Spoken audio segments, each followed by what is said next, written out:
যোগিনী একাদশী মাহাত্ম্য কথা।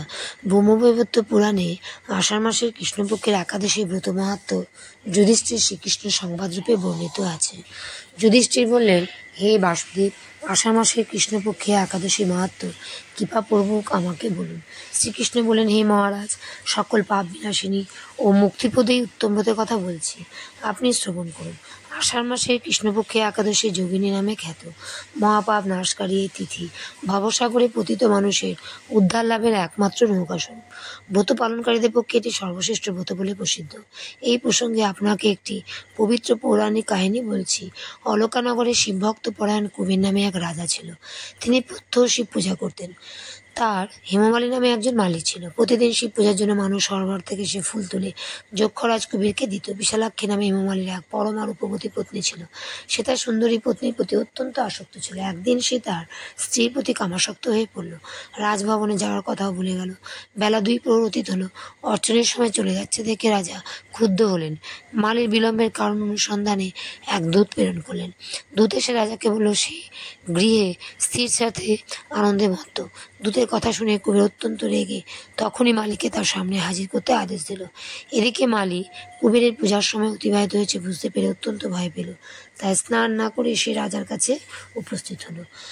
তাকে দেখা মাত্র রাজা ক্রোধবশে চোখ রাঙিয়ে বললেন, রে পাপিষ্ঠ দুরাচার, তুই দেব পূজা পুষ্প আনতে অবজ্ঞা করেছিস, তাই আমি তোকে অভিশাপ দিচ্ছি। তুই শ্বেত কুষ্ঠগ্রস্ত হয়ে যা এবং তোর প্রিয়তমা ভার্যার সাথে তোর চিরবিয়োগ সংঘটিত হোক। রে নিজ, তুই এক্ষুনি স্থান থেকে ভ্রষ্ট হয়ে অধোগতি লাভ কর।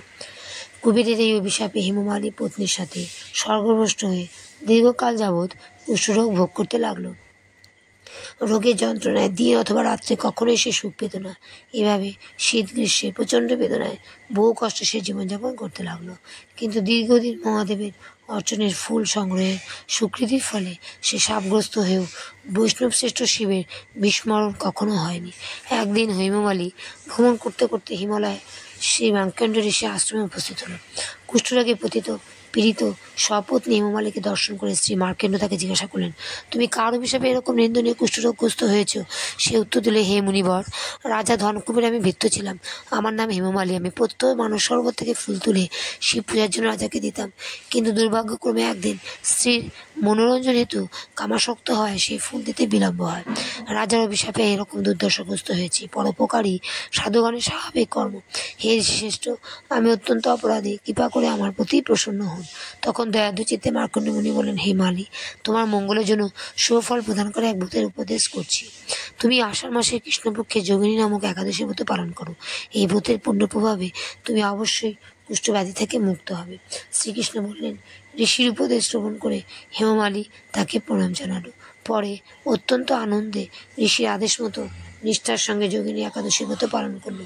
এইভাবে হেমমালী সমস্ত রোগ থেকে মুক্ত হলো ও পত্নী সহ সুখে জীবনযাপন করতে লাগলো। হে মহারাজ যুধিষ্ঠির, আমি আপনার কাছে এই ব্রত উপবাসের মহিমা কীর্তন করলাম। এই ব্রত পালনে 88,000 ব্রাহ্মণকে ভোজন করানো ফল লাভ হয়।